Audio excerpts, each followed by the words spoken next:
Buenas tardes a todos, junto con saludarlos y esperando que se encuentren bien. Mi nombre es Felipe Torres, actual ayudante y parte del equipo de ayudantes de Fundamentos de Economía de este segundo semestre de 2021. Y el tema a ver hoy tiene relación directa con la frontera de posibilidades de producción y el costo de oportunidad. Esto todo en el contexto de la prueba número 1 de la asignatura. Bueno, entonces para partir un poco siempre me gusta dar este concepto de la economía para poder entender un poquito más lo que estamos estudiando. Y la economía lo que hace es estudiar la administración de los recursos disponibles para satisfacer las necesidades de la población. Entonces acá tenemos dos palabras clave que son los recursos que tenemos disponibles y las necesidades que tenemos las personas como seres humanos. Entonces aquí nace lo que es el problema económico. El problema nace de los recursos que existen, que son limitados dentro de la faz de la Tierra, y las necesidades que tenemos las personas que vienen siendo ilimitadas y que están cambiando constantemente según cambian las condiciones del entorno. Si cambian las temperaturas, las condiciones climáticas, nosotros nos vestimos de una forma. Si estamos cambiando el lugar de residencia, el lugar geográfico, las formas de alimentación son diferentes, las culturas son diferentes en este sentido. Entonces, obviamente, las necesidades, según cómo nos vayamos estudiando y cómo vayamos cambiando, van también cambiando. Las personas tenemos necesidades diferentes. Entonces, bajo este problema nacen preguntas desde el punto de vista económico que intentan responder a la problemática y nos hacen preguntarnos, por ejemplo, el qué debemos producir. Dado que estamos en un contexto geográfico, en un contexto de un país, ¿qué recursos necesitamos producir? ¿Qué es lo que los consumidores están pidiendo? ¿Qué necesitan satisfacer? ¿Qué les puede dar valor a los consumidores? Eso es muy importante para partir como pregunta.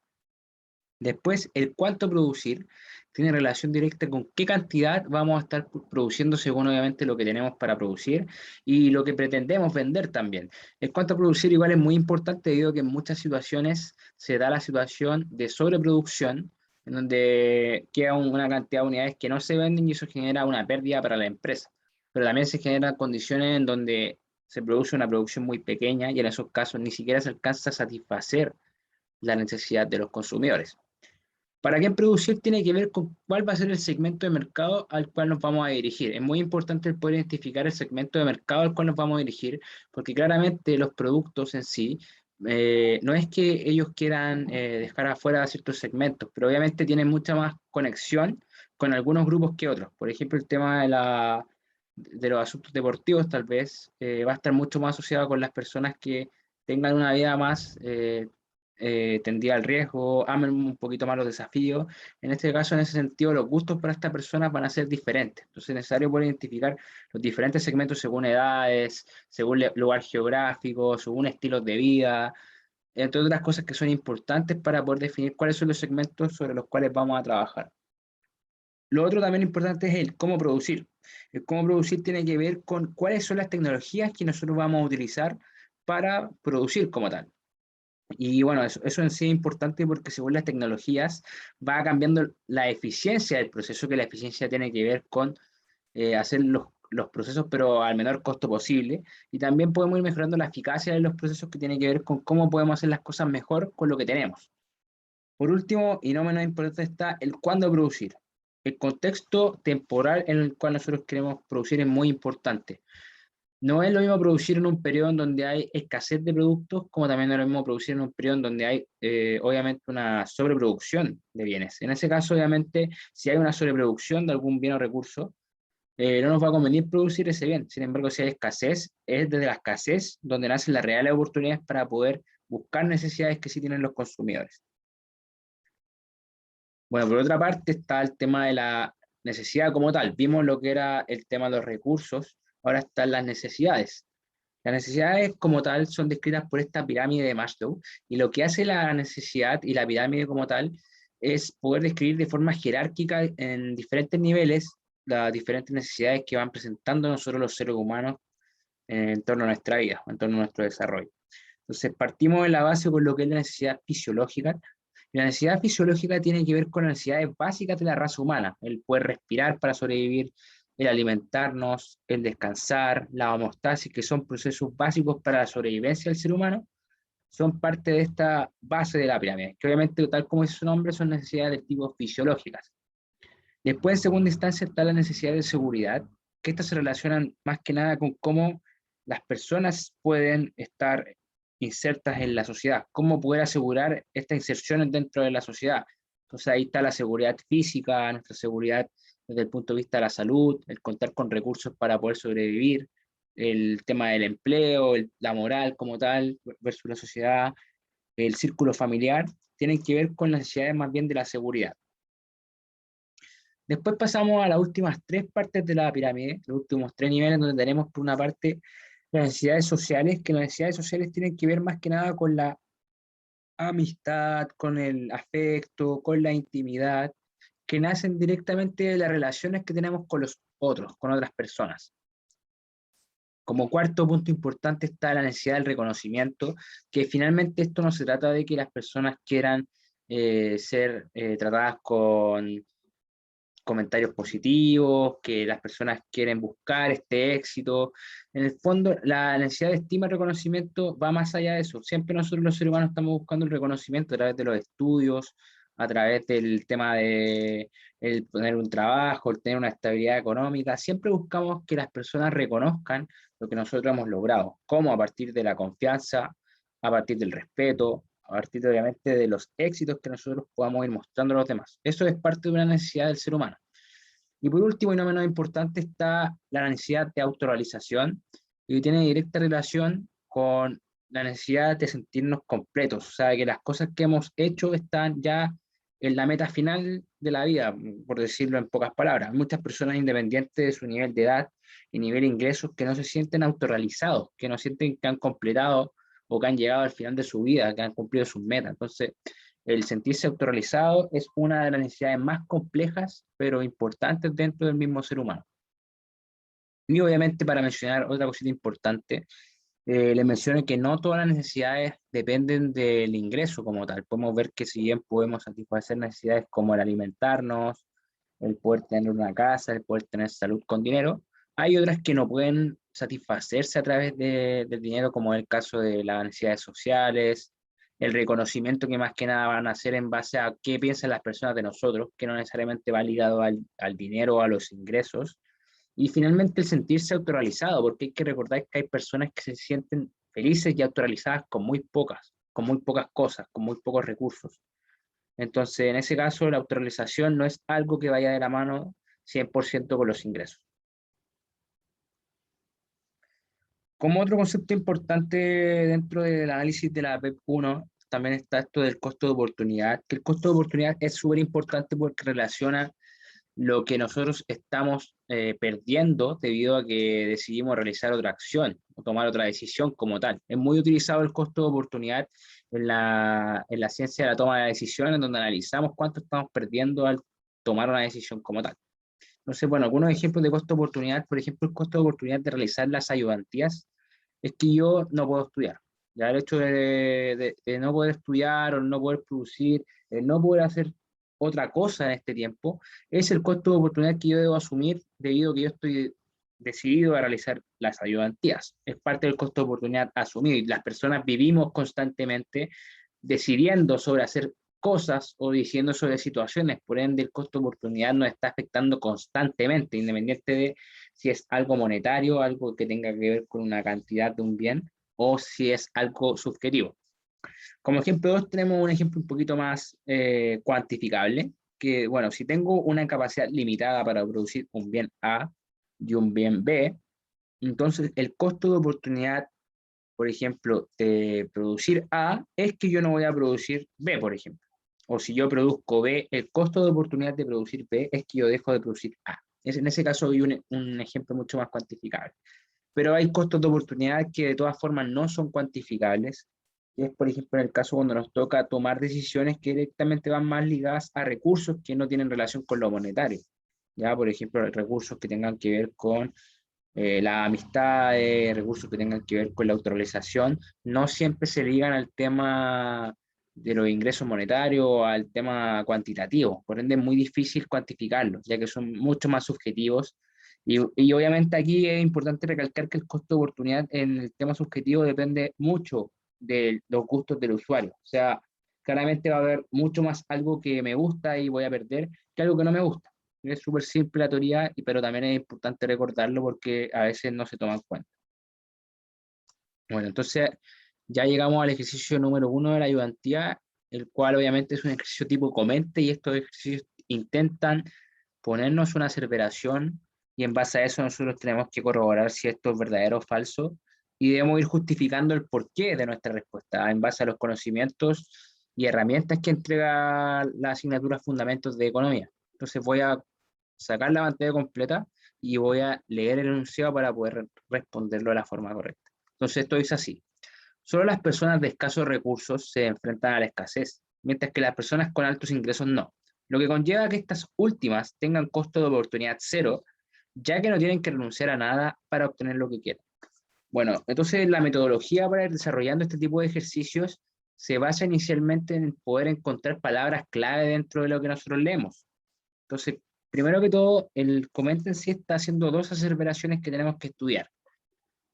La primera es que dice que las personas de escasos recursos se enfrentan a la escasez versus las personas de altos ingresos que no. O sea, está afirmando que los ingresos directamente son importantes para decidir quiénes van a enfrentarse o no a la escasez. Y por otra parte, además está asumiendo que las personas de altos ingresos tienen costo de oportunidad cero o nulo, ¿ya? Y está explicando que esto se debe a que no renuncian a nada para obtener lo que quieren. Ya es súper importante que tenemos dos partes del comente que tenemos que responder. ¿Ya? Y obviamente esto en ambos casos es falso. La primera parte de la aseveración es falsa debido a que sabemos que hay directamente recursos que no están de la mano con el tema monetario. Ya el tema de relaciones sociales, el tema del reconocimiento son finalmente recursos que no van de la mano con el tema de los ingresos. Podría ser en algunos casos que sí encontremos una excepción a la regla y nos demos cuenta que sí están ligados a los ingresos, pero obviamente hay parte de ellos que no están directamente ligados como recursos al tema monetario. Por ende, independiente de que se tengan altos o bajos ingresos, puede que suframos escasez de algunos recursos. Por ejemplo, para las personas de bajos recursos, obviamente hay escasez de necesidades más básicas, ya que son los niveles más inferiores de la pirámide, como vimos obviamente en la diapositiva anterior. Sin embargo, para las personas que tienen más ingresos, las personas de más ingresos siempre se ven más afectados a los niveles más altos de la pirámide, como el caso de las relaciones sociales, como el caso de la autorrealización, como les mencionaba, el reconocimiento. Es ahí en donde las personas de altos ingresos se ven directamente más afectadas, porque como les mencionaba, este tipo de recursos no tiene conexión mucho con el tema de lo monetario. Ya, por otra parte, igual les puedo dar un ejemplo en donde hay recursos que se pueden volver escasos y que pueden afectar a toda la población. Ya el tema de recursos que no dependen directamente de lo monetario, como es el tema de el oxígeno. Es muy importante este tema porque si finalmente estamos en un contexto en donde el calentamiento global puede terminar apagando la llama de la vida humana, podríamos decir. Entonces, por ejemplo, en un caso en donde se acabe el oxígeno, esto va a afectar directamente a quienes no tienen dinero como los que sí tienen dinero. Ya finalmente nuestra acción de respirar se va a ver afectada por la escasez de oxígeno. También la escasez de agua, que es algo que sí está sucediendo hoy por hoy, que se ve todos los días en el tema ambiental y es súper importante, sí está afectando. Ya la escasez del agua nos va a afectar a todos. Cuando se acabe el agua, independiente de que las personas tengan altos recursos o bajos recursos, desde el punto de vista de los ingresos claramente, va a afectar a todos. Si se acaba un recurso, nos afecta a todos, ese es el problema. ¿Ya? Entonces, obviamente, en la primera parte de la aseveración es falsa, porque obviamente, independiente de los ingresos, se puede dar obviamente un efecto de escasez. Después, para el segundo caso, nos afirman que los ingresos eh, tienen una relación directa al costo de oportunidad. O sea, nos dicen las personas con altos ingresos no tienen costo de oportunidad. ¿Ya? Y eso es totalmente falso porque, como les mencionaba, siempre estamos renunciando a cosas en nuestra vida cotidiana. Al hacer nuestras cosas, al estudiar, al tener que decidir, siempre estamos renunciando a cosas por hacer otras. ¿Pueden ser cuantificables algunas cosas? Sí. ¿Pueden ser no cuantificables? También. Entonces, obviamente, ahí va a depender de cada persona el nivel de valor que tenía esa opción a la cual renunció. Entonces, ahora vamos a proceder a responder una vez ya tenemos un poquito más clara la idea. Entonces, en partida el comentario es falso, debido a que en primera instancia existen recursos que no están ligados a lo monetario. Entre paréntesis ponemos las amistades, el reconocimiento, La autorrealización, el tema de la autorrealización es importante porque esto es muy notorio en personas que tienen bajos recursos, por ejemplo, y que con poco son felices. Hay gente que tiene mucho y con mucho no es feliz. Ya eso igual es súper importante dejarlo en claro. Entonces, decíamos, debido a que en primera instancia existen recursos que no están ligados a lo monetario, como la amistad, el reconocimiento y la autorrealización, por lo que, por lo que en estos casos las personas de altos ingresos también pueden sufrir de la escasez. Por otra parte, igual yo explicaba que esto obviamente no lo voy a notar en la respuesta, que obviamente si hay un recurso que se vuelve escaso a nivel general, como el caso del agua, eso nos puede terminar afectando a todos, es una repercusión a nivel mundial. Por ende, en esos casos, haya muchos recursos desde el punto de vista monetario o bajos recursos desde el punto de vista monetario, les va a afectar a todos de todas maneras. Bueno, y para responder la segunda parte, por otra parte, todas las personas, todas las personas se ven afectadas por el costo de oportunidad en su vida cotidiana. Y aquí entre paréntesis sea un costo más cuantificable, sea un costo cuantificable o no cuantificable, que obviamente son costos más subjetivos. Y aquí obviamente queda respondido el comente número 1. Ahora vamos a pasar a compartir pantalla completa para poder volver a realizar la siguiente parte. Entonces, bueno, continuando con el tema de los conceptos, tenemos el concepto número 2 que tiene relación con la frontera de posibilidades de producción. La frontera de posibilidades de producción viene siendo un bosquejo gráfico que nos muestra las diferentes combinaciones que se pueden dar en la producción bajo un cierto contexto que tenga una economía como tal. Ya obviamente hay limitantes que pueden limitar a la economía. Entonces, finalmente, es importante recalcar que la economía como tal se va a ver afectada por el ejemplo en este caso del nivel de producción, que obviamente el nivel de producción tiene que ver con cuánto dentro de esta economía podemos ir produciendo y qué afecta sobre el nivel de producción, los factores de producción, como el caso de la mano de obra, la maquinaria, las tecnologías, una buena gestión de estrategias, las condiciones climáticas, que son condiciones que pueden ir afectando a la producción como tal. Bueno, a mano derecha tenemos el bosquejo de la frontera de posibilidades de producción. Y este bosquejo, obviamente la frontera de posibilidades de producción es solo la curva en color azul. Toda la combinación de puntos que genera esta curva azul es la frontera de posibilidades de producción. Y obviamente en la frontera de posibilidades de producción lo que se tiene es que se está haciendo uso eficiente de todos los recursos disponibles. El punto C y A son dos puntos donde se hace uso eficiente de todos los recursos disponibles. Y además un uso eficaz, en pocas palabras. Por otra parte tenemos el punto B, que es un punto inferior a la frontera de posibilidades de producción. Y en este punto, obviamente hay que pensar que si en la curva azul se hace uso eficiente de los recursos, como este punto B está bajo la curva, este viene siendo un punto ineficiente de la frontera, donde son puntos que no pertenecen a la curva, más que nada porque no se hizo uso eficiente de los recursos disponibles, como tiempo, como mano de obra, como tecnología, entre otros asuntos. Y por otra parte tenemos el punto D, que el punto D viene siendo un punto inalcanzable para la economía en este momento, que es un punto dado a las condiciones que se tienen en producción, que no se puede alcanzar simplemente. Y obviamente para poder llegar a él tienen que haber mejoras en la producción, que puede ser mejora la maquinaria, mejora la mano de obra, entre otras de las muchas mejoras que pueden existir dentro de una empresa dedicada a la fabricación o dentro de una misma economía. Entonces, hablando un poquito de la misma frontera de posibilidades de producción, nosotros tenemos que saber que la frontera puede desplazarse. En casos de, por ejemplo, donde hay una mejora tecnológica, donde hay mejores condiciones climáticas, mejores económicas, mejores condiciones políticas, legales, la curva en color azul se va a desplazar hacia la derecha y hacia arriba. Siempre que estemos mejorando las condiciones de producción, la curva azul se desplaza hacia la derecha y hacia arriba. En esos casos podríamos ya estar alcanzando al punto D que antes era inalcanzable. Y por otra parte, además, la curva azul se puede desplazar hacia la izquierda y hacia abajo en casos donde empeoran las condiciones de producción, como en el caso de la recesión económica, las pandemias, que obviamente la pandemia nos ha dejado muchas lecciones desde el punto de vista del impacto que genera la producción.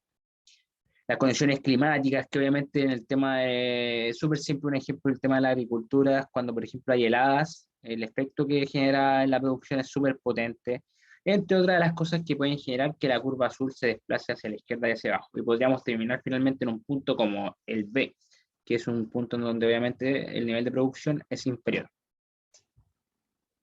Bueno, una vez ya sabido esto, entonces vamos a realizar el ejercicio correspondiente a la parte de desarrollo que pueden tener las evaluaciones dentro del ramo. Y el ejercicio dice así. La siguiente tabla muestra la cantidad de horas asignadas a producir 1 kilogramo de cada unidad de dos bienes con sus respectivos países de origen. Entonces tenemos Chile y China, y tenemos dos bienes que en este caso son el cobre y el oro. Para el caso de Chile, Chile demora 60 minutos en producir 1 kilogramo de cobre y demora 300 minutos en producir 1 kilogramo de oro. Para el caso de China, China produce 1 kilogramo de cobre en 120 minutos y produce 1 kilogramo de oro en 120 minutos. Y bueno, tenemos ahí abajo el tiempo asignado a producir 1 kilogramo de cada bien, como estábamos mencionando. Y bueno, tenemos que determinar por una parte la cantidad producida en una jornada de 10 horas de trabajo en cada país, con su tabla y gráficos de frontera de posibilidades de producción. La parte B nos pide obtener la matriz de costo de oportunidad, explicando qué países muestran ventajas comparativas y obviamente en dónde conviene realizar la especialización para el intercambio.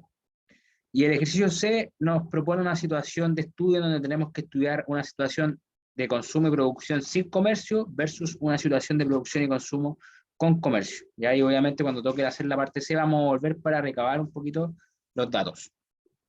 Bueno, entonces para partir con la solución, inicialmente voy a cambiar a pantalla obviamente no completa para poder escribir. Tenemos que hacer una tablita con lo que teníamos inicialmente en la información. Yo me gusta trabajar mucho el tema del tiempo más en horas, porque son unidades más pequeñas. Entonces, para el caso de Chile, tenemos a Chile primero, tenemos a China. Bueno, entonces en este caso sabemos que tenemos cobre y oro. Bueno, entonces sabemos que Chile demora 60 minutos en producir 1 kilogramo de cobre. Por ende, va a demorar 1 hora en producir 1 kilogramo de cobre. Y para el caso del oro, dividimos en 60, que es cuántos minutos hay dentro de 1 hora, sabemos que vamos a producir 1 kilogramo de oro en 5 horas. Y ahora para el caso de China estudiamos el estudio del tiempo que demoraban en hacer 1 kilogramo de cobre y oro respectivamente. Para el caso de China demoraba 120 minutos en producir 1 kilogramo de cobre, por ende se demora 2 horas en producir 1 kilogramo de cobre, y también demoraba 120 minutos en producir 1 kilogramo de oro, por ende también demora 2 horas en producir 1 kilogramo de oro, en el caso de China. Entonces, para partir acá el desarrollo, sabemos que para el caso de Chile, para poder ir graficando el problema, sabemos que Chile, por una unidad de cobre, demora 1 hora, y vamos armando la ecuación. Y sabemos que el caso de Chile, por una unidad de oro, demora 5 horas. Y tenemos como limitante un tiempo de 10 horas, que obviamente la frontera de posibilidades de producción nos pide que se haga uso eficiente de todos los recursos, eficaz, entonces nos piden utilizar todos los recursos disponibles.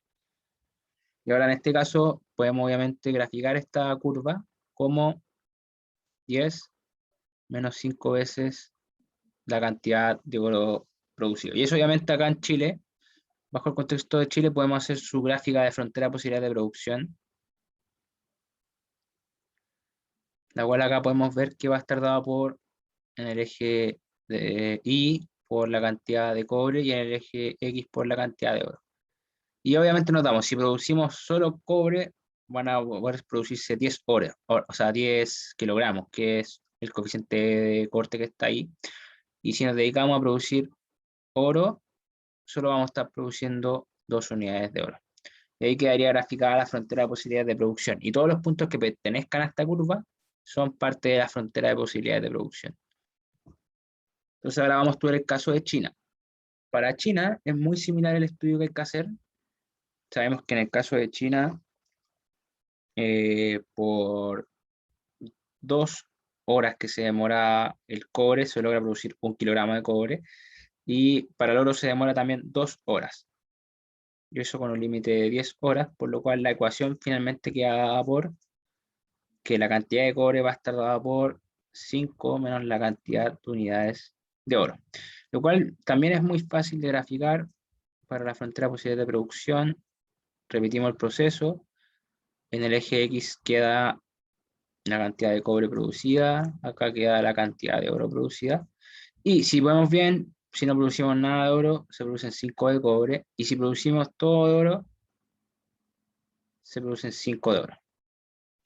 Y obviamente todos los puntos que pertenezcan a esta recta o curva son parte de la frontera de posibilidades de producción. Entonces, finalmente, dentro de las opciones, Chile,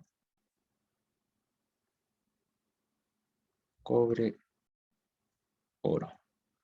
Chile podría producir o 10 de cobre o 2 de oro, y China podría producir 5 de cobre o 5 de oro. Y esas son las opciones que tenemos para cada una de las naciones. Y acá podemos ver qué tiene ventaja absoluta dentro de los bienes para cada país. Como podemos ver, Chile tiene una ventaja absoluta para producir cobre. Chile, ventaja absoluta. Ojo, no confundir con ventaja comparativa. Tiene ventaja absoluta en el cobre. Pero si analizamos a China, China no tiene ninguna ventaja absoluta porque son la misma cantidad producida. Entonces China se declara indiferente. Y ahí estaría hecha la parte A del ejercicio. Acá voy a traer esta diapositiva de solución más abajo para poder seguir desarrollando. Y vamos a la parte B, donde tenemos que hacer un poquito el uso de los costos de oportunidad. La parte B nos pide buscar en dónde conviene que los países se especialicen. Para ver eso, directamente nosotros utilizamos el costo de oportunidad para hacer una comparación en donde los países son mucho más eficientes en el tema de la producción.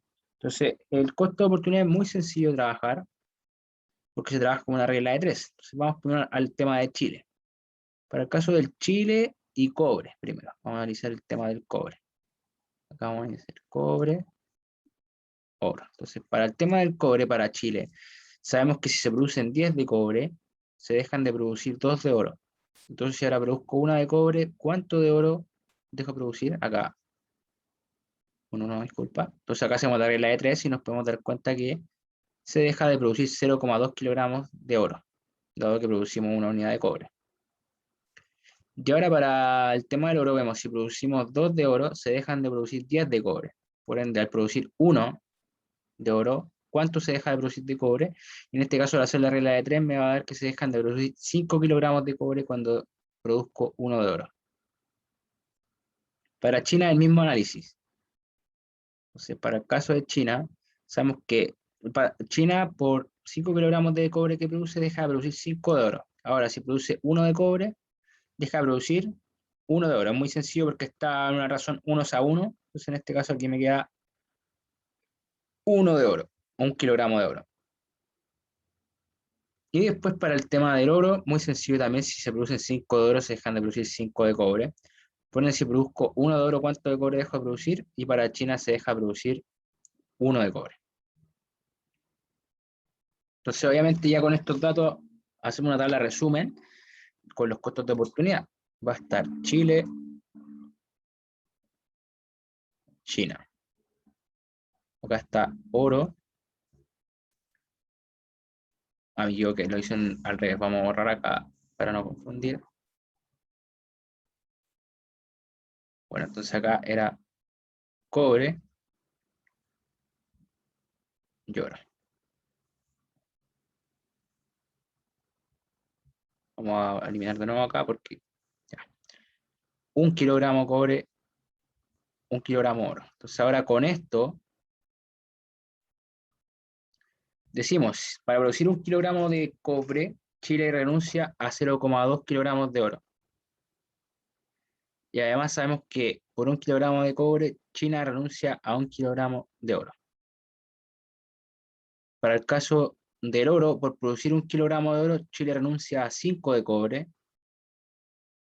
mientras que China va a estar renunciando a 1 kilogramo de cobre por producir 1 de oro. Y acá es donde analizamos la ventaja comparativa. Para el caso del cobre, se analiza de forma vertical esto, se analiza el cobre que está acá, después analizo el oro. Para el caso del cobre podemos ver que quien tiene menor costo de oportunidad es Chile. ¿ya? Entonces, como es menor, a Chile le va a convenir producir cobre. Mientras que para el costo de oportunidad del oro, vemos que China tiene un costo de oportunidad mucho menor. Por ende, en este caso, China le conviene producir lo que es oro. Entonces, comparativamente, Chile produce cobre y China produce oro. De ahí quedaría lista la parte B según los costos de oportunidad.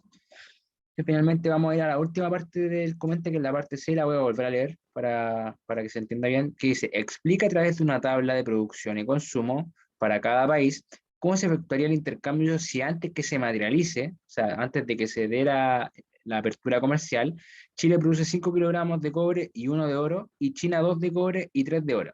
Explique qué país resultaría beneficiado, y si ambos lo hacen, explicar que ambos también resultan beneficiados y ver en qué cantidad se benefician del intercambio. Entonces acá tenemos que estudiar, ¿es conveniente un intercambio o no conviene un intercambio? Bueno, entonces en este sentido, lo primero que hacemos es ver cuánto se consumía inicialmente por cada país. Lo que decía el enunciado es que Chile iba a estar produciendo y consumiendo 1 kilogramo de oro y 5 de cobre, versus China, que iba a estar produciendo 3 de oro y 2 de cobre. Esto es lo que producen inicialmente y lo que consumen. Entonces la idea es consumir al menos lo mismo que está acá. Si se puede consumir más, es mucho mejor. Ahora, dado que hay una apertura comercial, significa que los países van a estar dispuestos a comerciar. Y en ese caso, se toma en cuenta lo que es la ventaja comparativa. Entonces, en ese caso, la ventaja comparativa nos dice en qué es mejor cada país. Lo que nos indicó la respuesta es que Chile era mucho mejor produciendo cobre, por ende no produce nada de oro y produce todo en cobre. Y China era mucho mejor produciendo oro, entonces no vamos a producir cobre en el caso de China. Entonces, ¿cómo se da el comercio? La idea del comercio es poder hacer que ambas naciones consuman al menos lo que tenían inicialmente, y si consumen más, mejor. Entonces, el intercambio que yo generé, acá en este caso, es que Chile va a ganar 2 de oro, pero va a perder 3 de cobre. Esto tomando en cuenta que el oro es mucho más escaso en el mercado en general, ya porque hay 5 kilogramos de oro y 10 de cobre. Por otra parte, si es que obviamente Chile está ganando 2 de oro, China está perdiendo 2 de oro. Y si Chile pierde 3 de cobre, China está ganando 3 de cobre. En resumen, si hacemos la suma, estaríamos tomando en cuenta que Chile estaría consumiendo 2 de oro y 7 de cobre,